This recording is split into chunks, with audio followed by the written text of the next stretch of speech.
nakapiling ng kanilang ina ang dalawang batang nakunang ginugulpe ng sarili nilang ama sa isang viral video kamakailan. Pero ayon sa mga social worker na sumagip sa mga bata, aalamin muna nila kung may kakayanan ang ina na alagaan ang kanyang mga anak bago tuluyang ibigay sa kanya ang kustodiya sa mga ito. May exclusive report si Victoria Tulad. Makahihinga na raw ng maluwag si Ami. Di niya tunay na pangalan matapos makasama ang 6 at 3 taong gulang na anak na nakunang sinasaktan ng sariling ama sa isang viral video.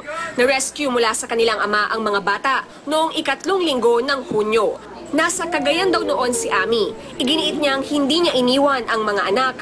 Paliwanag niya, mahigit 1 taon niya umanong tiniis ang panggugulpi ng live-in partner. Pero noong Mayo, napilitan siyang itakas ang 1 taong gulang na anak dahil balak daw itong saktan ng suspect.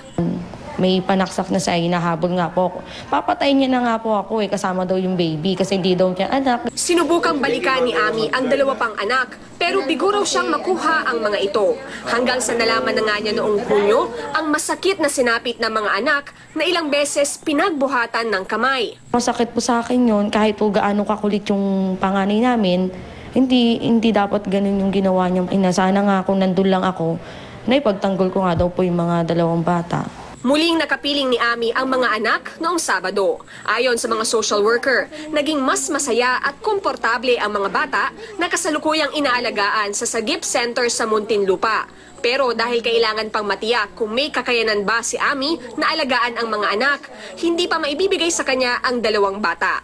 Sa ngayon, wala siyang trabaho at nakikitira lamang sa pamilya sa Cagayan. Sa loob ng 2 linggo, posibleng ilipat ang mga bata sa isang partner facility ng Sagip. Pagtitiyak ng NGO, hindi ipapaampon ang mga bata.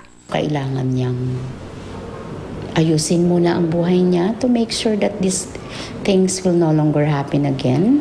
We're talking about like a year. Let's see kung gaano kabilis ang kanyang pag-capacitate, pag-build ng kanyang capacity as a mom. Masakit po sa akin yun, pero kung yung kakabuti naman po ng mga bata, okay lang po sa akin. Siguro pupuntahan ko na lang muna sila. Nag-aalala naman si Ami para sa kanilang kaligtasan dahil nalaman nilang pinalaya ang kanyang live-in partner.